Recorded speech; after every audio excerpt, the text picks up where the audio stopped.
بسم اللہ الرحمن الرحیم۔ ڈیئر سامعین، السلام علیکم ورحمۃ اللہ وبرکاتہ۔ المسلم اسلامک سینٹر کی طرف سے خوش آمدید۔ ڈیئر سامعین، آج ہم بات کریں گے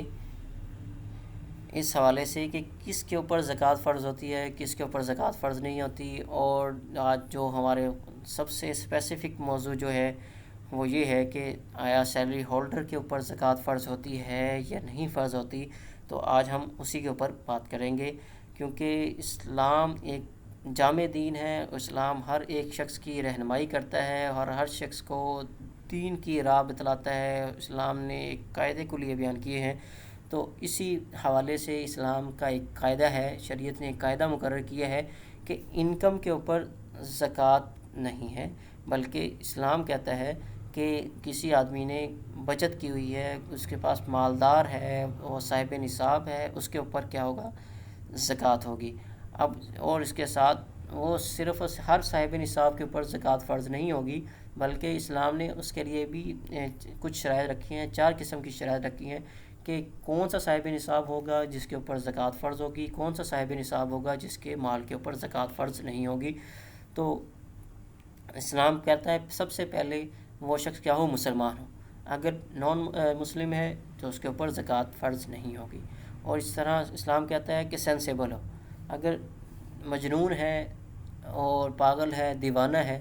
تو اس کے اوپر زکوٰۃ فرض نہیں ہوگی۔ اسلام کہتا ہے نمبر 3 کہتا ہے کہ اڈلٹ ہو، یعنی بالغ ہو۔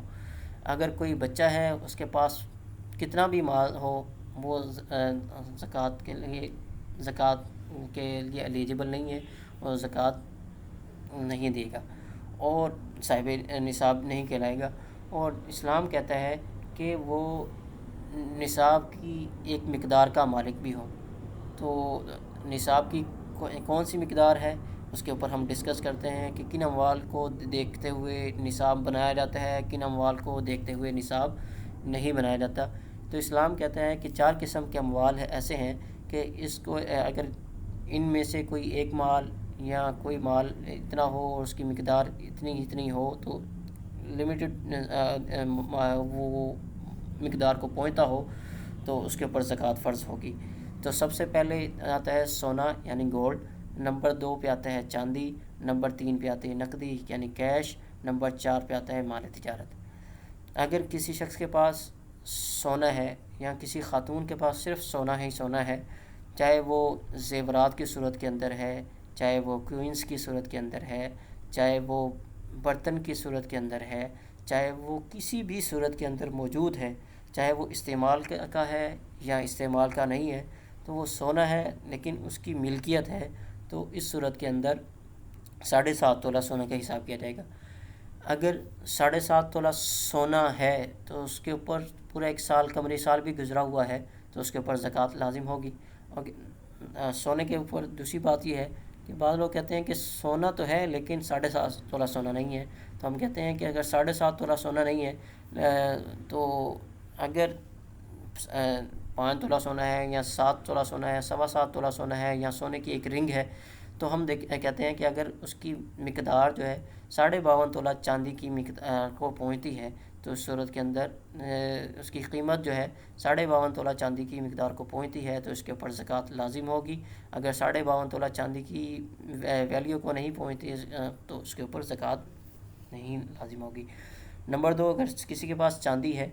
تو چاندی 52.5 تولہ چاندی ہے تو اس صورت کے اندر چاندی کا شمار کیا جائے گا۔ اگر 52.5 تولہ چاندی نہیں ہے لیکن کچھ چاندی ہے، یعنی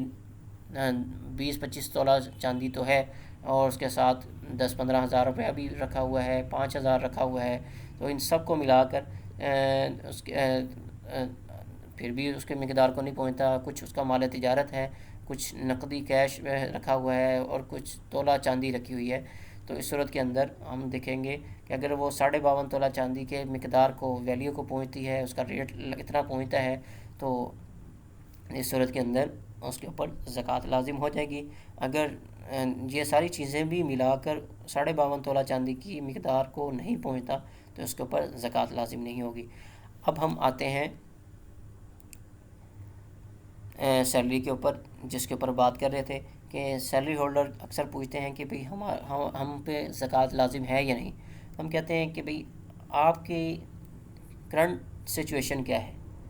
اگر آپ کے پاس آپ صاحب نصاب پہلے سے ہیں، تو اب سیلری آج ملی ہے، اور تو اس صورت کے اندر ہم اسے کہیں گے کہ اگر سیلری آج ملی ہے اور سیلری کے ایکسپینسز وغیرہ نکالنے کے بعد، گھر کے اخراجات نکالنے کے بعد سیلری کا ایک حصہ ایسا بچتا ہے جو اس کو سیونگز کہلاتا ہے، اس کو بھی نصاب کے اندر انکلوڈ کر کے زکوٰۃ ادا کی جائے گی. اور اگر پہلے سے کوئی آدمی صاحب نصاب نہیں ہے لیکن اس کے پاس کچھ سیونگز رکھی ہوئی ہیں، یا پہلے سے اس کے پاس کچھ سونا تھا، کچھ چاندی تھی، کچھ سیونگز کی ہوئی تھی، اور لیکن وہ 52.5 تولہ چاندی کی مقدار کو نہیں پہنچ رہی تھی، اور اس مہینے جب اس کو سیلری ملی، اس نے اپنے ایکسپینسز ادا کرنے کے بعد اس نے دیکھا کہ سیونگ کا جو حصہ اس نے بنایا ہوا تھا، بجٹنگ کی ہوئی تھی، اس نے جب اس کو بھی سیونگ کے اندر شمار کیا، تو اب اس کے پاس نصاب کے بقدر رقم آ گئی، 52.5 تولہ چاندی کے بقدر رقم ہوگی. تو آج سے وہ صاحب نصاب قرار پائے گا اور اگلے سال سے وہ زکوٰۃ ادا کرے گا. نمبر 3 پہ آتے ہیں کہ ایک شخص ایسے ہیں کہ جس کے پاس تو پہلے نصاب تھا ہی نہیں، یعنی کچھ نہ ہی کچھ سونا تھا، نہ ہی کچھ چاندی تھی، نہ کچھ کیش بھی نہیں تھا، کچھ سیونگ نہیں کی تھی، تو اس کے اوپر اب اس کو سیلری ملی ہے تو اب اس کے اوپر زکوٰۃ لازم ہوگی ہی نہیں. نمبر 2 یہ ہے کہ اس کے پاس کچھ تھی، سونا کچھ تھا، ایک آدھی رنگ تھی، یا اس کے پاس کچھ چاندی رکھی ہوئی تھی، یا کچھ سیونگز ایسی کی ہوئی تھی لیکن نصاب کو نہیں پہنچتی تھی. لیکن اس مہینے جب اس نے کچھ سیونگز مزید کی تو اس کے بعد نصاب کو پھر بھی نصاب کو نہیں پہنچی، تو اس صورت کے اندر اس کے اوپر زکوٰۃ لازم نہیں ہوگی. تو آج ہم نے ڈسکس کیا ہے کہ سیلری ہولڈر جو آدمی ہے، اگر وہ پہلے سے صاحب نصاب ہے تو اس سیلری کی وجہ سے اور سیلری کی سیونگ کی وجہ سے وہ مزید اس کے نصاب کے اندر اضافہ ہو گیا تو اس کے اوپر زکوٰۃ لازم ہوگی. ہاں یہ ہے کہ سیلری کی وجہ سے زکوٰۃ لازم نہیں ہوگی، کیونکہ اسلام نے جو زکوٰۃ لازم کی ہے وہ مالدار شخص پر کی ہے. یہ شخص مالدار نہیں ہے بلکہ اس کی اپنی ضروریات ہیں، اس کے ایکسپینسز ہیں ایسے ہیں جس کے اندر ساری کی ساری اس کی جو سیلری ہے اسپینڈ ہو جاتی ہے، خرچ ہو جاتی ہے، تو اس کے اوپر زکوٰۃ لازم نہیں ہوگی. اور ہم انشاءاللہ مزید بھی اسی طرح کے مسائل جو ہمیں کرنٹ صورتحال پیش آتی ہیں انشاءاللہ ڈسکس کریں گے. تو ان جیسی مفید معلومات کے لیے ہمارے چینل کو سبسکرائب کریں، اور تاکہ مزید آنے والی ویڈیوز آپ تک آسانی سے پہنچ سکیں. تب تک کے لیے اللہ حافظ.